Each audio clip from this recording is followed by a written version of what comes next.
diarreicos en animales, sobre todo en animales jóvenes, forman parte de un complejo. Entonces, por eso, y además todas las dietas animales jóvenes en general, ¿no? Lo que pasa es que dentro de la cátedra pues, nos enfocamos más a la parte de bovinos, es decir, aves y cerdos que dan a la cátedra de no sé cómo se llama ahora, patología aviar y patología porcina. Entonces, nos vamos a enfocar un poco más en esta especie, en los bovinos, pero bueno, haremos alguna referencia como para eso. Entonces, por eso es que el título en general es diarrea aguda indiferenciada de los alimentos. ¿Por qué indiferenciada? Porque es un complejo, puede llevar diferentes agentes etiológicos en un periodo de tiempo bastante similar y que de primer momento es muy difícil poder identificar, poder diferenciar si es a causa de un microorganismo o de otro. Porque en este caso ambos son bacterias gram negativas, son bacilos gram negativos, con algunas diferencias que ya vamos a ver. Entonces fíjense que dentro de ese complejo de diarrea indiferenciada en los terneros, como les comentaba, puede haber etiologías entonces bacterianas, virales, micóticas, protozoarios, parásitos, otros parásitos gastrointestinales. Dentro de los principales bacterianos, entonces tenemos Escherichia coli, Salmonella, que son los dos que vamos a ver. La parte de Clostridium y Clamidia, bueno, se verá en el momento que se corresponda a las clases de estos patógenos.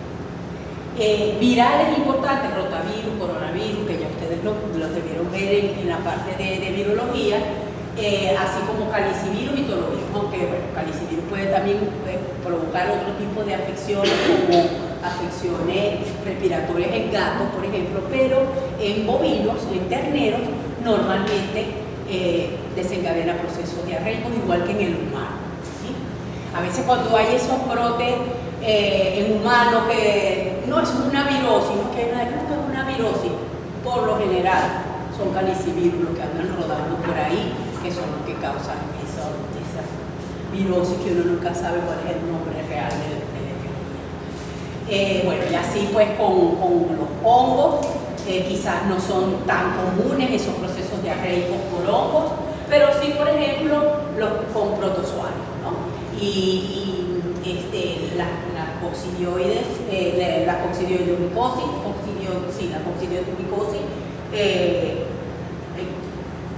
puede confundirse, es parte del diagnóstico diferencial con ambos procesos diarreicos causados por bacterias. De tal manera que se pueden confundir al momento de presentarse ese proceso.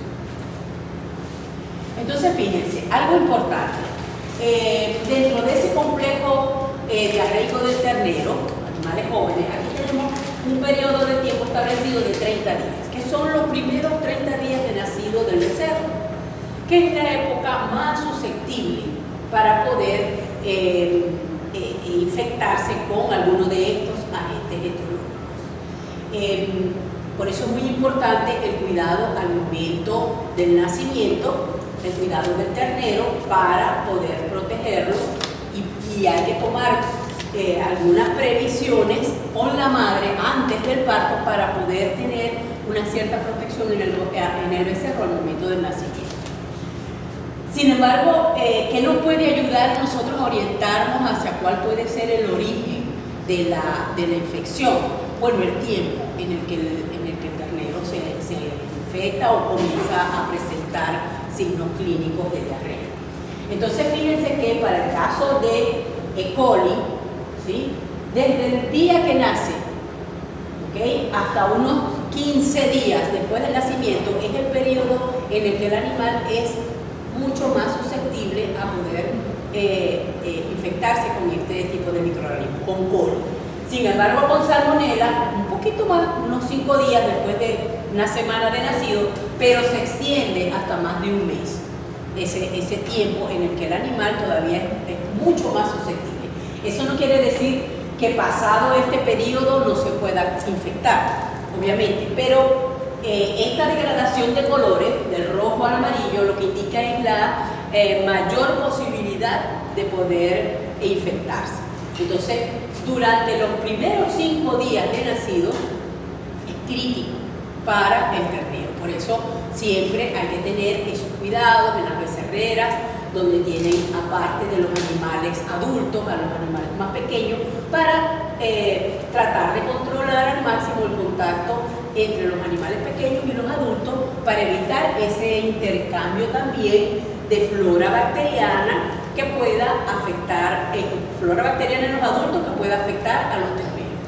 Porque, por ejemplo, Escherichia coli es un microorganismo comensal que está presente a nivel intestinal de todas las especies. Cualquier persona, independientemente que esté sano o esté enfermo, cualquier individuo sano va a presentar E. coli como parte de la flora bacteriana. No así Salmonella.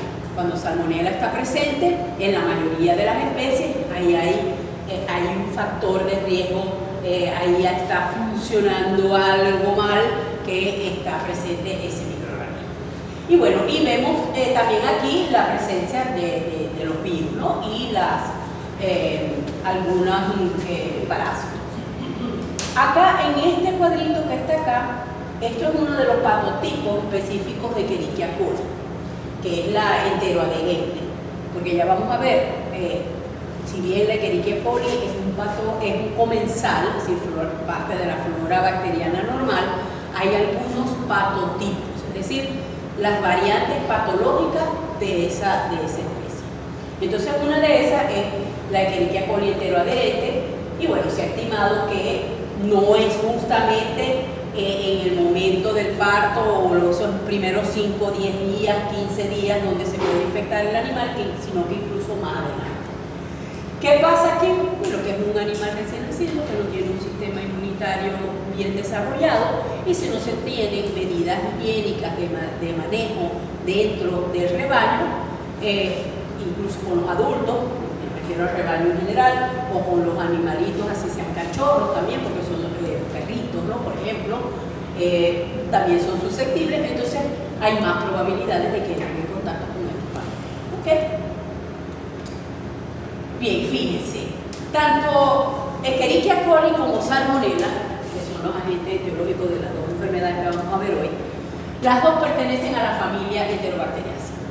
En esa familia se describen más de 50, mucho más de 50 géneros, ¿okay? Pero entre 20, 25, 28 especies son las que tienen mayor importancia clínica. Entonces aquí simplemente para que tengan una idea de todos los que hay, los géneros que hay, y aquí le subrayé las que tienen mayor importancia: Escherichia, Klebsiella, Proteo, Salmonella, Shigella, Yersinia. Klebsiella actúa básicamente como un agente secundario, pero hoy día la presencia de las KPC, recuerden que les comentaba cuando les hablé de la resistencia antimicrobiana, la Klebsiella pneumoniae, resistente a las carbapenemasas, se ha extendido mundialmente y es un punto importante de preocupación mundial por el control de la diseminación de la resistencia, sobre todo en humanos y a nivel intrahospitalario. Entonces se la coloqué aquí. Pero fundamentalmente ustedes van a encontrar Escherichia, Salmonella, Shigella, Yersinia, Proteo. Hoy vamos a hablar de estas dos. ¿Okay? Y dentro de ese grupo, que son patógenas, hay unas que son patógenas primarias, es decir, causantes principales del proceso infeccioso. Y hay otras que pueden actuar como oportunistas, es decir, que pueden ser parte de la flora bacteriana normal. Si hay alguna alteración a nivel de la mucosa intestinal, por ejemplo, entonces comienza a desarrollarse de manera exacerbada y también puede provocar algún tipo de patología. Pero se consideran como oportunistas o secundarias. Están todas estas que están acá, y dentro de ellas tenemos Enterobacter aerógenos, que es bien importante también, Klebsiella pneumoniae, que se los acabo de mencionar. Fíjense que aparece también E. coli, otras E. coli que pueden estar presentes allí de los distintos patotipos, Proteus, ¿okay? las que comenté. Y por acá al final aparece Serratia marcescens. No es lo más común, pero Serratia es una bacteria gram negativa, un bacilo gram negativo importante en alimentos como contaminante. cuando ustedes, no sé si a ustedes les ha pasado que han comprado de pronto algún queso o alguna crema y de pronto le empiezan a ver que se pone rosada. Sí, ¿verdad? Pues es esto. Serrat de Marcersa. Que en bajas concentraciones, lo pongan en esa cara, que en bajas concentraciones pues de pronto no hace nada porque puede estar allí, pero si lo consume como parte de un contaminante en un alimento, entonces sí puede causar problemas, tanto en humanos como en animales. ¿Okay? Claro, a través de alimentos se puede también presentar cualquier otro tipo de microorganismo, incluso salmonela, coli, son muy importantes en lo que se llama la cadena agroalimentaria, del campo a la mesa. Durante todo ese recorrido, desde que se cría el animal en la granja, ya sea si se produce leche o son animales que van a beneficio para la producción de carne, imagínense ustedes después el sacrificio del animal, el despote, la presentación en las carnicerías, la distribución, ¿okay? En las carnicerías, todo hasta que llega a la mesa. En toda esa cadena hay posibilidad de que cualquiera de estos pueda ingresar. Entonces hay que tener allí esa precaución. Esto es al margen porque lo estamos viendo inocuidad alimentaria, pero vale la pena mencionar. Bien, como parte de la familia Enterobacteriaceae son bacilos cortitos, gram negativos, es decir, que cuando se tiñen con la tinción de gram se van a ver de color rosado. ¿Okay? No forman esporas, la mayoría son móviles por la presencia de flagelos en toda la periferia del bacilo, por eso son peritrícicos. Sin embargo, hay algunas cepas atípicas de ambos que pueden ser aflageladas, es decir, son inmóviles. Entonces son variantes atípicas de cada una de ellas. Eso es importante al momento de hacer el diagnóstico, ¿sí? Porque si se monta una prueba de motilidad en el laboratorio y dio inmóvil, usted no la puede descartar. Ah, no, porque es que los bacilos negativos tienen flagelos, no todos. Eso va a estar también condicionado a veces por la presencia de cápsula, ¿sí? Por ejemplo, Klebsiella es inmóvil porque tiene una gran cápsula. Entonces allí hay distintas cositas que pueden intervenir. Y un punto muy importante en este caso, la presencia de las fibrias. ¿Okay? Las fibrias, recuérdense que son esos apéndices filamentosos que rodean toda la superficie en este caso del bacilo, anclado o son proteínas a nivel de la membrana externa, y tienen una función muy importante para la patogenia en general. ¿Por qué será? ¿Qué función tiene la fibra? Adhesión, ¿verdad? Adherencia. Entonces, cuando se adhiere a la mucosa, la bacteria, eso es fundamental para que pueda multiplicarse y pueda producir un daño. Imagínense ustedes que estas actúan a nivel del tracto gastrointestinal y a nivel del intestino hay un movimiento, ¿ok? Y hay una movilización de todo ese contenido fecal que va arrastrando y va eliminando al exterior todo ese contenido producto pues, del proceso digestivo.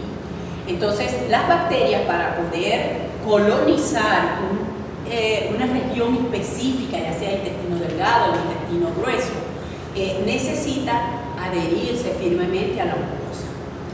Y dependiendo de los determinantes de patogenicidad o factores de virulencia, entonces va a ejercer un tipo de acción específica. Si es inflamación, si es que va a destruir los enterocitos, si es que va a invadirlo, ya vamos a ver qué es lo que puede hacer. Entonces, esto es bien importante en estos casos. Todas estas bacterias que producen, que afectan a nivel de mucosas. Lo otro también es que estas fibras también facilitan la formación de lo que se llaman biopelículas, ¿sí? Hay uniones entre ellas y en la superficie en la que se están desarrollando. Entonces pueden incluso formar esas biopelículas a nivel de la mucosa. Esto en forma general, ¿no? Otras presentan cápsulas o pueden tenerlas todas. El peeling ¿Saben cuál es la función del pili? Eso también es un apéndice que no todas las bacterias tienen y es importante al momento de los procesos de conjugación, transferencia de material genético, que necesita tener un contacto célula a célula. Entonces allí participa el pili. Se diferencia obviamente de las fimbrias, aun cuando también es una proteína, que es una proteína retráctil, pero se diferencia porque no tiene esa capacidad de adherencia a mucosa, sino de establecer un contacto o una interacción con otras células. Entonces fíjense que lo importante con esto es que ese contacto se puede establecer entre células iguales, similares, dentro de una misma población, por ejemplo, de Escherichia coli, o imagínense ustedes en el tracto gastrointestinal, en el intestino, donde hay diversidad de bacterias, puede haber entonces ese contacto con bacterias distintas dentro de la misma familia o incluso bacterias que genéticamente no tienen ningún tipo de relación. Entonces, ¿cuál sería el inconveniente de eso? Esa comunicación, esa transferencia de material genético entre bacterias a nivel del tracto intestinal, que hay un montón, una diversidad grande. ¿Se puede hacer resistente? Uno, resistencia, y otro, factores de virulencia. Porque aparece que los dos están modificados por plástico, y eso es bien importante. Entonces, esas características, aunque a veces las vemos como que son muy repetitivas, todas tienen importancia, porque pueden formar parte de lo que nosotros conocemos como factores de virulencia o determinantes de patogenicidad. Aquí, bueno, la periferia se ven los flagelos, por allá más adelante hay unas cuantas donde se ven las fibras, y acá fíjense la presencia de cápsula. Esto es un froti sencillo, solo que con una tinción particular se prepara ese froti para poder evidenciar la cápsula. La cápsula no se tiñe todo lo demás, menos la cápsula. La cápsula queda blanquita alrededor, o transparente, ¿no? Alrededor del vacío. Ahí lo pueden ver. Bien, colibacilosis. Fíjense que aquí tienen ya la etiología. Es un bacilo de Escherichia coli, el que causa ese problema. Principalmente, pues vamos a hablar en los becerros. Bien, la definición es una enfermedad infecto-contagiosa, en este caso, de animales de granja recién nacidos, pero acuérdense que también puede afectar a cachorros y equinos también, ¿no? Bueno, que también son de animales de granja. Producida por los diferentes serotipos de Escherichia coli patógeno, y se caracteriza por presentarse bien sea de una forma enterotóxica o septicémica, es decir, una lesión o una afección que afecta principalmente a nivel de tracto entérico, o bien puede diseminarse y provocar entonces un cuadro septicémico. Ya ustedes saben lo que es una septicemia. En este caso, bueno, en la enterotóxica se presenta diarrea aguda, deshidratación, y si no se atiende el animal a tiempo o es un animal muy pequeño, puede causar la muerte. Y en el caso de septicemia, una diarrea profusa y puede haber muerte súbita. Ya en este caso es mucho más difícil el tratamiento y a veces en la granja, si no son animales de muy alto valor, el tratamiento no compensa el costo.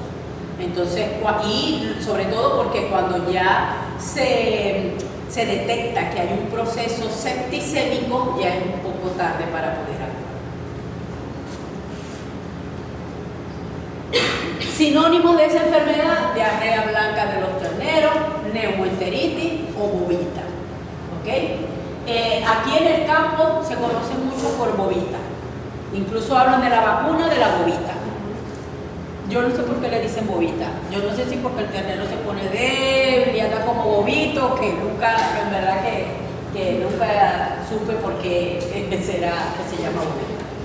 Pero bueno, fíjense que otra cosa aquí, aparte de la diarrea, tenemos neumoenteritis.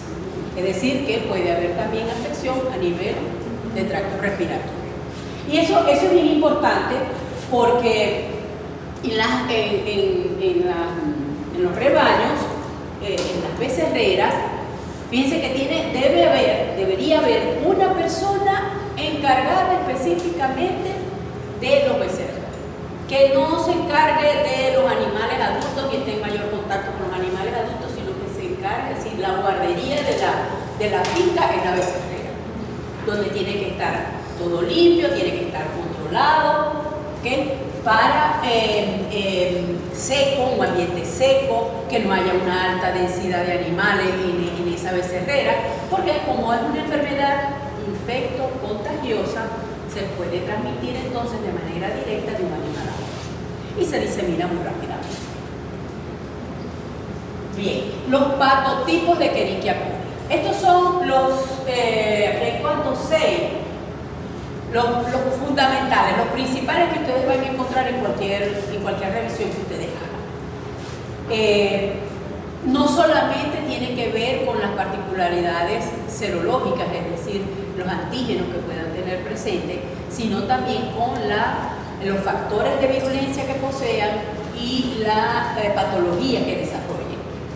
¿Okay? Entonces, se denominan como enteropatógena, enterotoxigénica, por eso está E. coli, enteropatógena. Entonces, E. coli, enteropatógena. Cuando ustedes vean esto, porque muchas veces para no escribir todo este nombre, pues se abrevia. E. coli enterotoxigénica, y ahí les da una idea de cuál será el mecanismo de acción.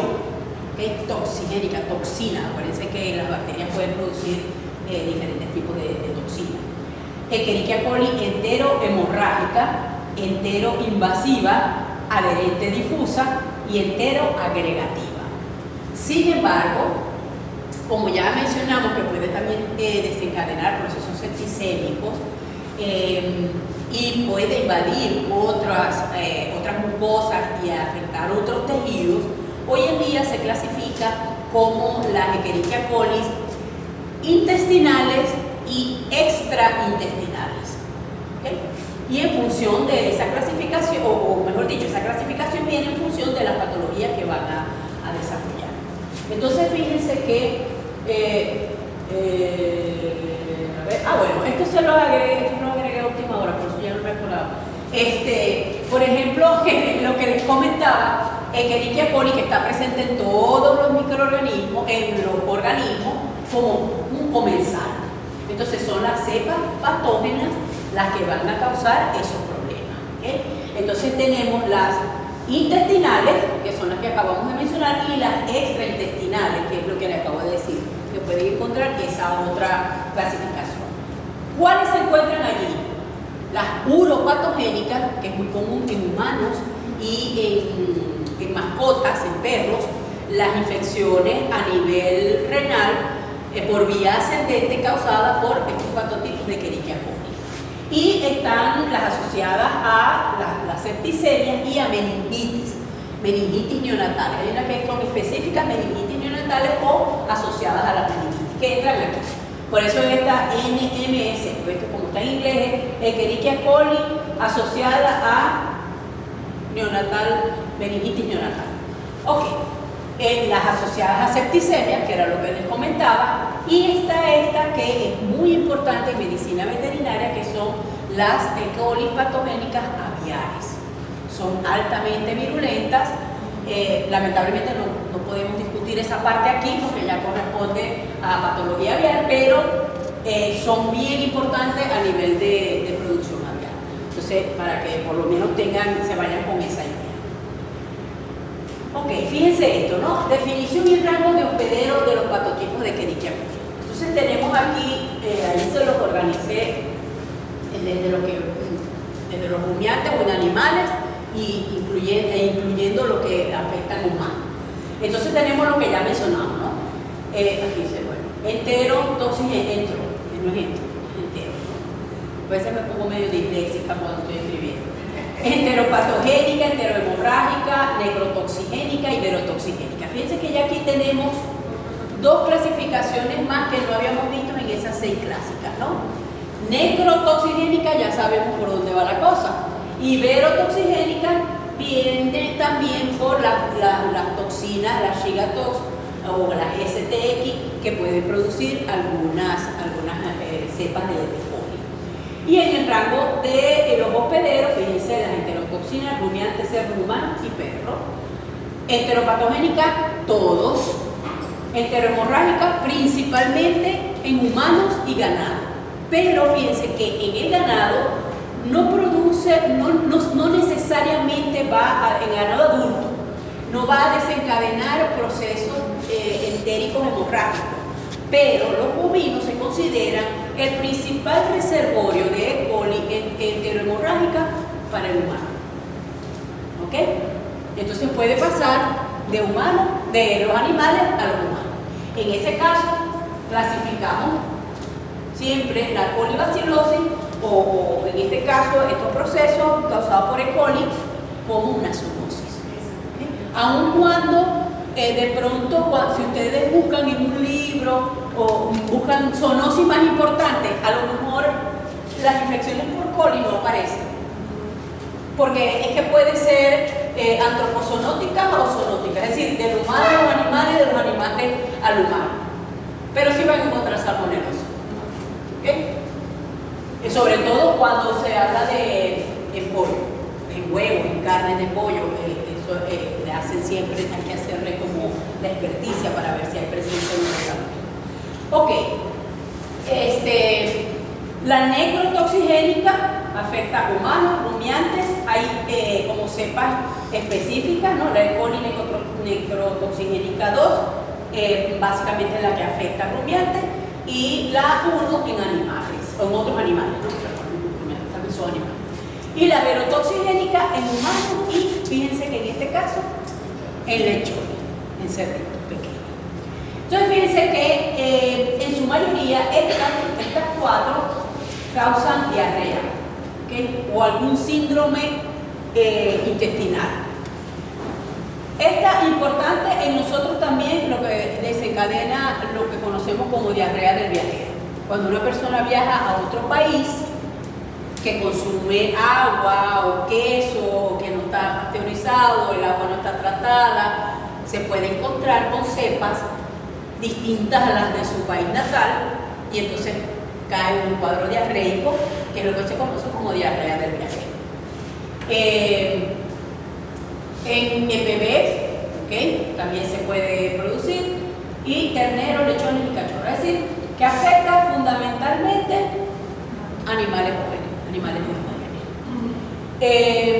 En la enterohemorrágica, bueno, ahí sí, ya es un cuadro también severo, una colitis hemorrágica, y se puede presentar a partir de la infección con esta cepa un síndrome urémico hemorrágico, porque se afecta entonces también, puede alcanzar no vía ascendente, sino vía sanguínea, riñones, y entonces allí se presenta ese síndrome urémico hemorrágico. Igualmente, acá, diarrea en ternero joven. Entonces ya tenemos enterotoxigénica, enteropatogénica, enterohemorrágica, que los vamos a encontrar en animales jóvenes causando diarrea y por supuesto esos terneritos. Bueno, aquí también la necrotoxigénica, infecciones de tracto urinario, septicemia, muy parecida a lo que es la uropatogénica, aunque se describe más que todo en humanos, pero también la tenemos en animales. La verotoxigénica, también el síndrome urémico hemolítico, y enfermedad de edema de los lechones, que son procesos inflamatorios a nivel de la tiroides. Fíjense que aquí sigue, ahí están incluidas también las extras, ¿no? Entonces tenemos adherente difusa, también causa diarrea, ¿sí? En humanos y animales. Pero ya aquí fíjense que se va como complicando un poquito la cosa, ya también empieza tracto urinario y procesos de septicemia. Invasiva. Todos los mamíferos, especialmente en aves. Esta es la cepa que, por lo general, es la aviar, la cepa aviar patógena, que va a causar esos problemas en las parvadas. Fíjense acá, septicemia, bacteremia. Acuérdense que la diferencia entre septicemia y bacteremia la saben, la conocen, ¿verdad? ¿Cuál es la diferencia entre septicemia y bacteremia? Eso es importante. ¿Qué creen que sea? Vamos a ver. ¿Qué se les ocurre? ¿Hay diferencia? ¿Es lo mismo? ¿Qué puede ser? Yo creía que, o sea, septicemia era cuando ya había una colonización en la sangre, o sea, que ya se estaba multiplicando en la sangre. Créeme. Sí. ¿Y qué más? ¿Y bacteriemia? Cuando usted le dice glicemia, ¿qué es la glicemia? Glucosa en sangre, ¿verdad? ¿Bacteriemia? Ajá, ¿y cuál será la diferencia con septicemia? Si en septicemia se están multiplicando. ¿Cómo? Cuando hay septicemia, pero en bacteriemia, simplemente la circulación, sin multiplicación. Cuando hay septicemia es porque el microorganismo está circulando en sangre y se está multiplicando en sangre y va a alcanzar distintos órganos. Entonces hay falla multiorgánica. ¿Okay? Cuando hay una bacteriemia, estos son procesos transitorios, donde el microorganismo simplemente puede movilizarse por vía sanguínea desde el sitio de entrada hasta su órgano blanco de acción. Entonces es un periodo de tiempo limitado, normalmente coincide con procesos de fiebre, síndrome febril, como pasa, por ejemplo, puede pasar con leptospira, en un proceso de leptospirosis, que hay etapas febriles, o con la misma brucela, etapas febriles donde está el microorganismo circulando en sangre hasta que alcanza los órganos blancos, por ejemplo, los órganos reproductivos. ¿Okay? Entonces en estos casos puede pasar lo mismo, pueden presentarse las dos condiciones. ¿Okay? La uropatogénica, ya aquí, fíjense, en humanos y animales, y dentro de los animales, mayormente en perros y gatos, es donde más se ha descrito. Fíjense que también hay muchas de estas patologías que si se presentan en humanos también se pueden presentar en perros y gatos, por la cercanía y el intercambio que hay con estos animales. Ya aquí fíjense que el cuadro es distinto, hay un proceso de cistitis, pielonefritis, ¿okay? Y puede haber también esa septicemia o bacteria. En el caso de las enteroinvasivas propiamente, humanos y primates, fíjense la diferencia, acá las colocan distintas por los mecanismos que utilizan, las vías de entrada que tienen. En el caso en las aves incluso puede entrar vía respiratoria, en este caso es vía entérica, vía oral, y provoca disentería, a diferencia de esta en aves que ya es septicemia, un cuadro mucho más severo. Y la enteroadherente o enteroagregativa básicamente se ha descrito en humanos en causa diarrea. Entonces, como pueden ver, en su mayoría causa diarrea, daño a nivel renal o septicemia, con las consecuencias que esta pueden tener. Pero la E. coli enteroadherente no salía en el cuadro de periodo sucesivo de los rumiantes. De repente no te cogía. No, en la primera que Ah, no, claro. En esta, en la de la que adherente difusa, enteroagregativa.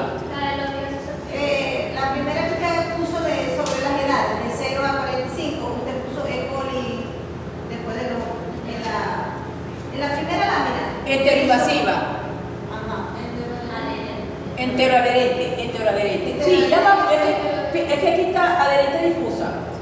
Es más o menos la misma cosa. ¿Ok? Lo que pasa es que, fíjense, estoy mostrándole las clasificaciones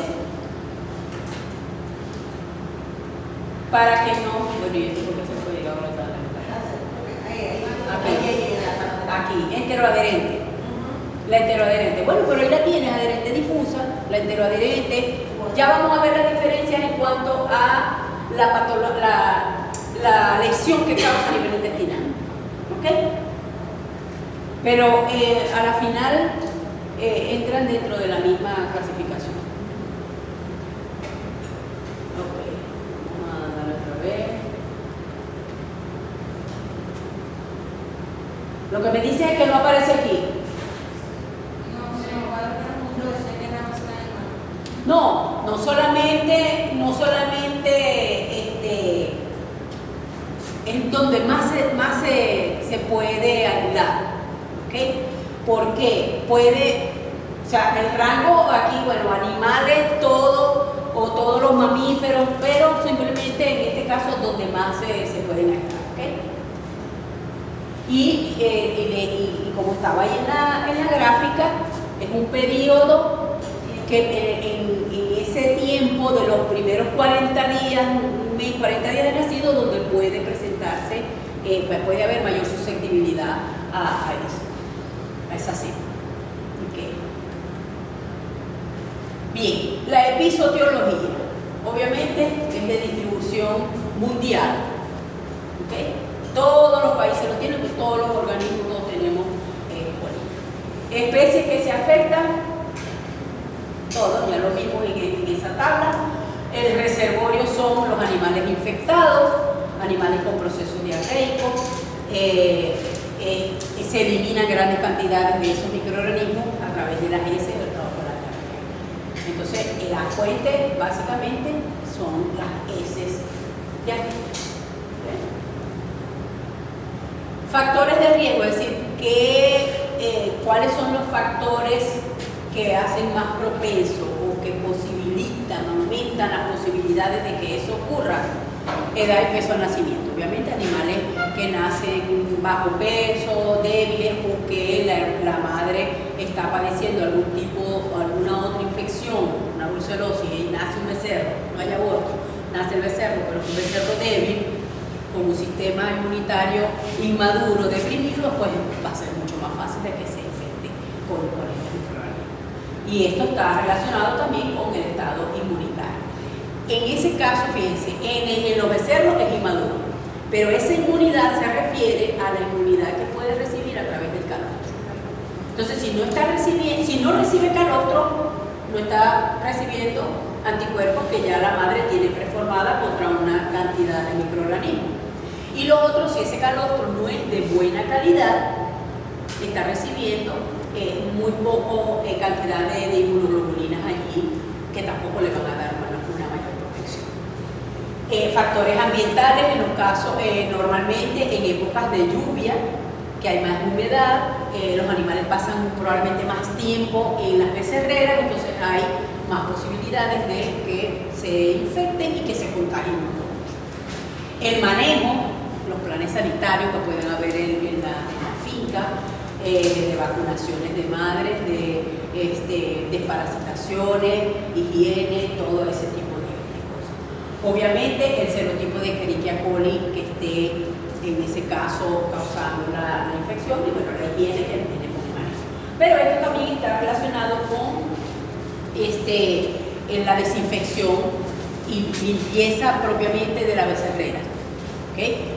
En el manejo, por ejemplo, si se conocen, se tienen animales que están padeciendo diarrea, esos animales deberían aislarse del resto para que no se propaguen. Entonces, esas dos cositas van de la mano, el manejo y la higiene. Fíjense, se considera la morbilidad, es decir, el número de animales que se pueden infectar dentro de una granja, una finca, hasta el 75%, que es bastante, sobre todo en épocas de lluvia. La mortalidad, estos son valores bastante altos, pero puede ocurrir si no se tratan a tiempo. ¿Okay? Si ya el animal está presentando el problema y no se trata a tiempo, recuerden que son animales pequeños, jóvenes, que entonces van a sucumbir más rápidamente a todas las lesiones que puedan ocasionar.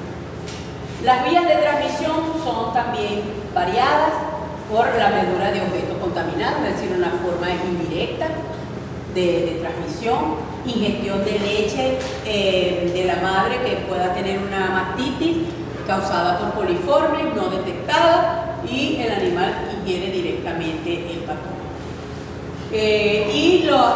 Una de las formas quizás más común en la que puede infectarse el becerro es durante el nacimiento por este instinto materno de limpiar al ternero, donde lame a nivel de perineo, lame el hocico del ternero y a la vez el ternero también succiona y se alimenta a través de la ubre.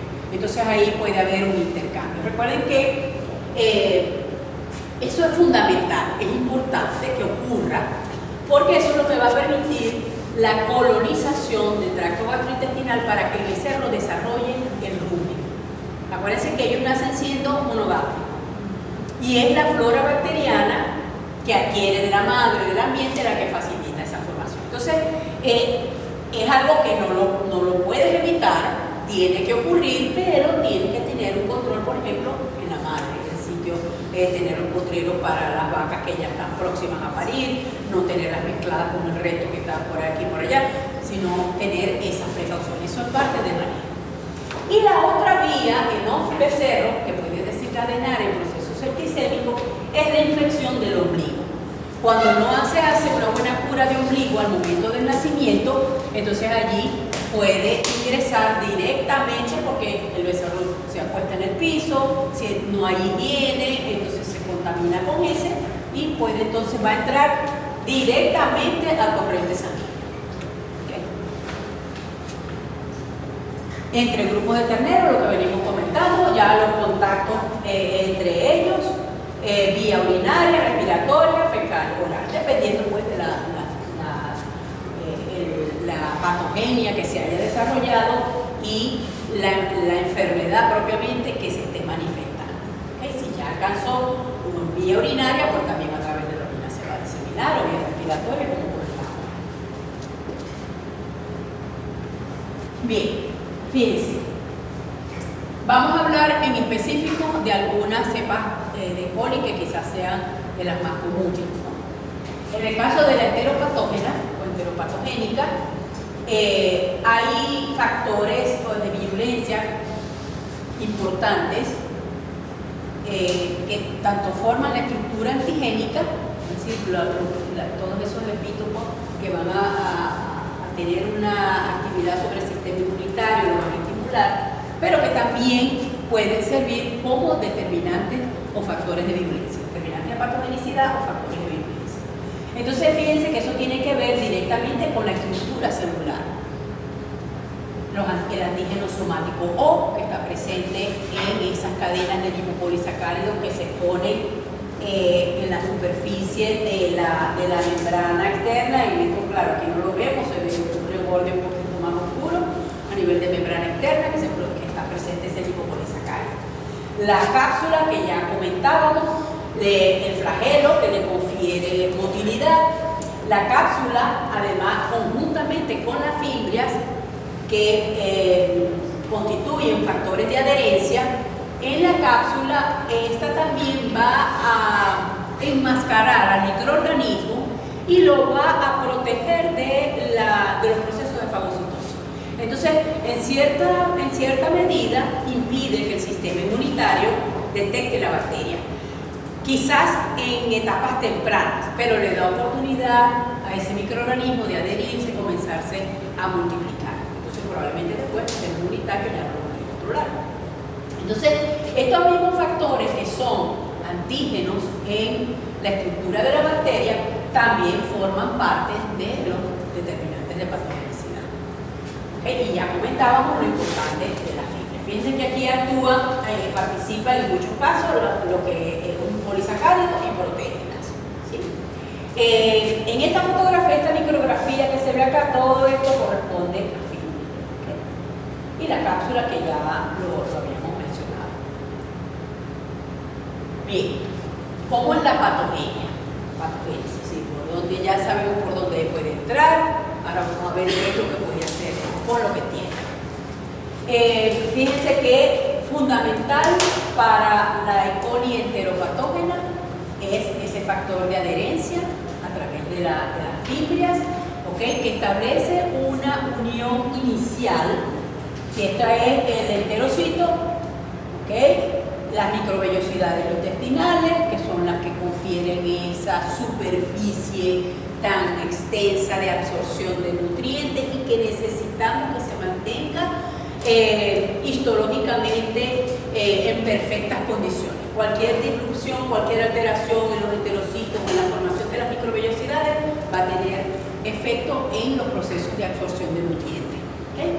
Entonces, hay una adherencia inicial a través de la fibra, pero también produce unas proteínas que se denominan intiminas, que lo que hacen es que aseguran esa adherencia. ¿Okay? Es como un cierre más cercano, más firme de la bacteria a nivel de la mucosa. ¿Qué causa ella? Bueno, destruye la microvellosidad.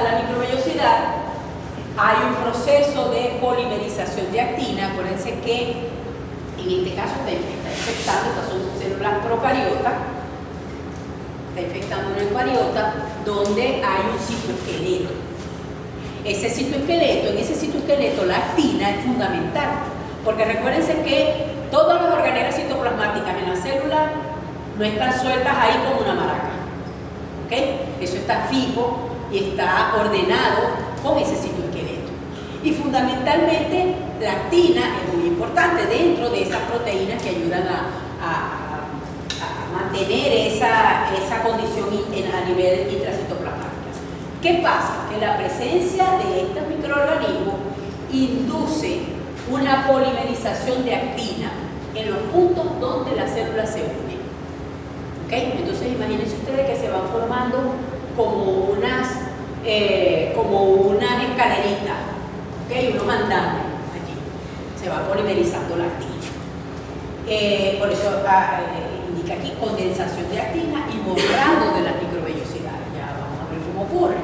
Entonces hay alteración del citoesqueleto en el sitio de unión. Fíjense que hay una unión laxa, luego con la intimina, pues hay una unión mucho más estrecha y comienza la polimerización de actina. Y luego, entonces se desarrolla el proceso de adherencia, o todo eso se denomina proceso de adherencia y borrado. ¿Borrado de quién? De la microvellosidad, porque se pierde esa conformación. ¿Okay? Lo que les comentaba. Macroscópicamente en los hallazgos anatomopatológicos, fíjense, una mucosa intestinal por estos efectos se puede ver de esta forma. ¿Okay? Claro que hay zonas ya más necróticas, pero se va alterando, se pierde esa continuidad y puede haber entonces incluso procesos de algunas colitis hemorrágicas. Fíjense, ¿qué pasa? Hay lo que se llama formación del pedestal. Es como si la célula inducida por la bacteria le levanta un pedestal y la monta. ¿Ok? Porque si yo agarro aquí y lo levanto así, entonces se pierde esa conformación. La actina, que es parte del citoesqueleto, se va polimerizando y entonces va empujando esa región, esa zona de la microvellosidad hacia donde está la bacteria, porque es la bacteria la que lo está induciendo. Aquí está la intimina, hay un receptor también específico a nivel de los enterocitos que permite que esa intimina, ¿okay?, se una ahí a esos receptores. ¿Qué pasa? Fíjense, en microscopía electrónica se va viendo así de esta forma las microvellosidades, ¿ves? Se va levantando, entonces va perdiendo ese epitelio, va perdiendo su conformación óptima y se levanta, por eso se llama formación de pedestal, y se va eliminando, se pierde esa conformación. ¿Okay? Entonces por eso se llama adherencia y borrado. Aquí lesiones de histopatología también, de adherencia y borrado, de distintas, estos son micrografías electrónicas, fíjense, estas son las microvellosidades, aquí está la bacteria adherida y aquí ya se está formando ese pedestal. Igual aquí estos son ya con algunos filtros que permiten entonces diferenciar cuál es la bacteria y toda lo que es la microvellosidad formando ese pedestal, y es como que si lo montan, ¿okay?, como si fuera una escultura. Eso es lo que se conoce como adherencia, la formación de pedestal.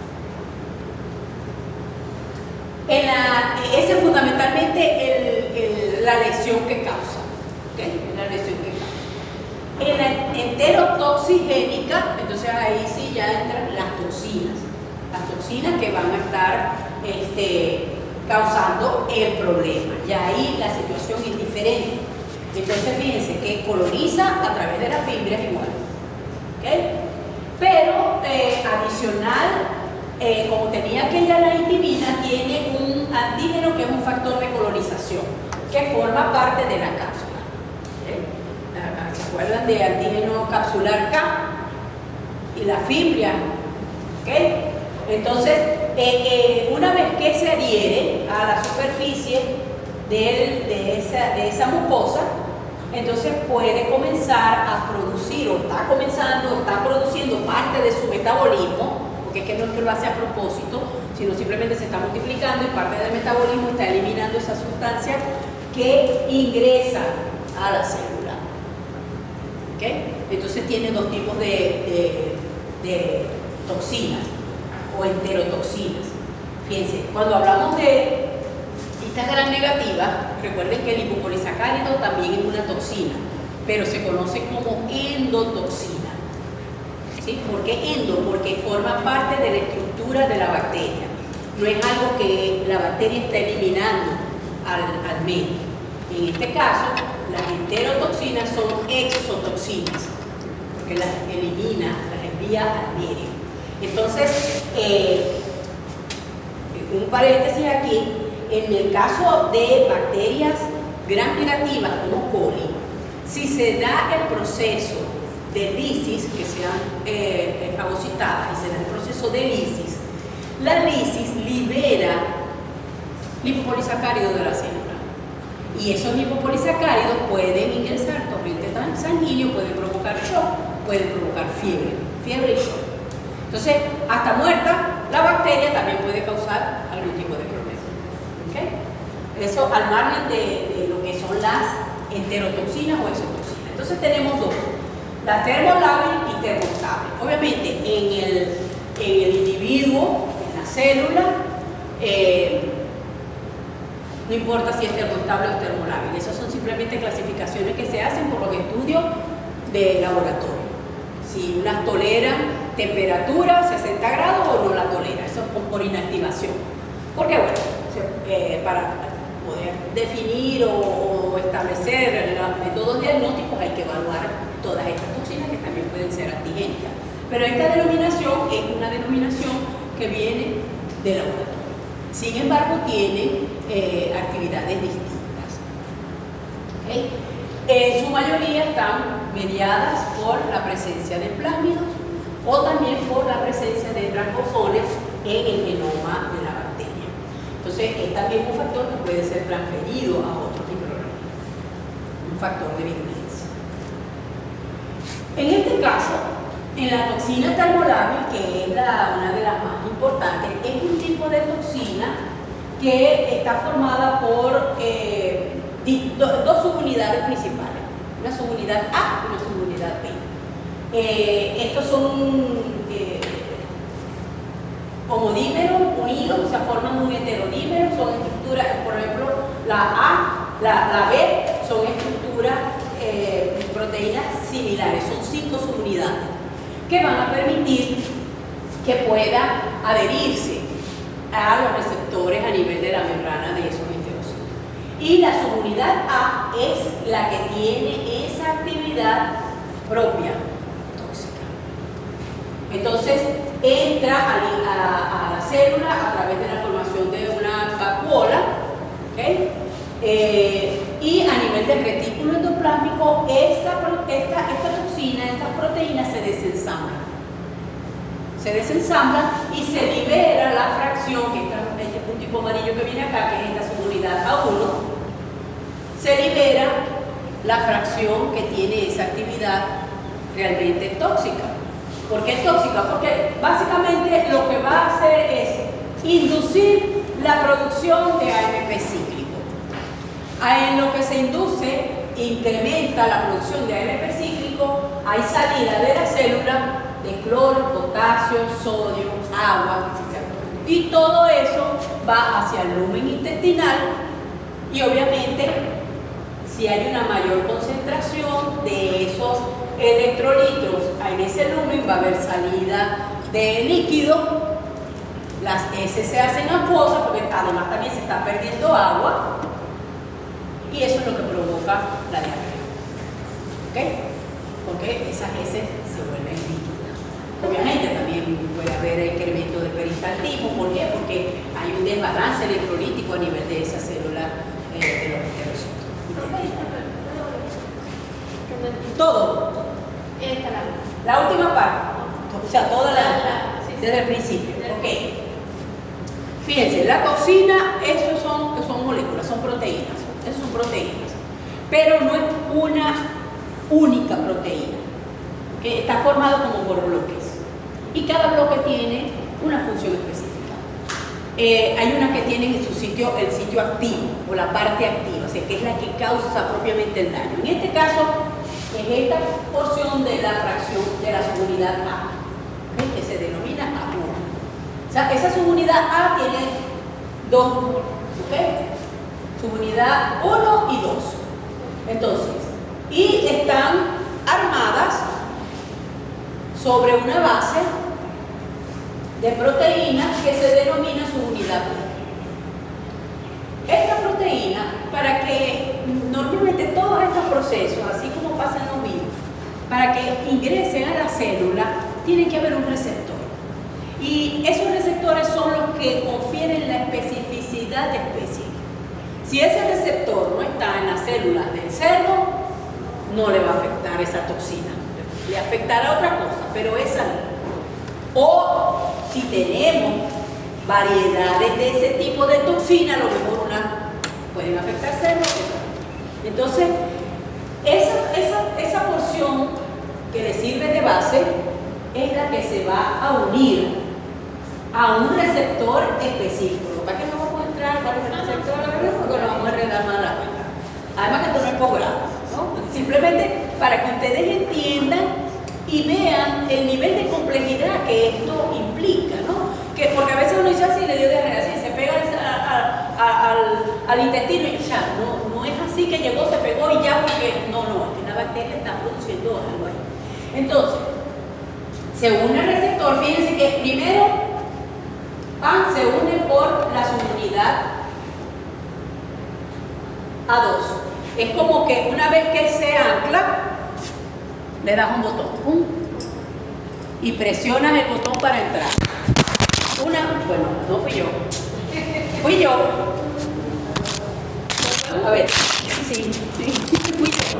Bueno, no lo ponga ahí. Perdón, no le pasó nada.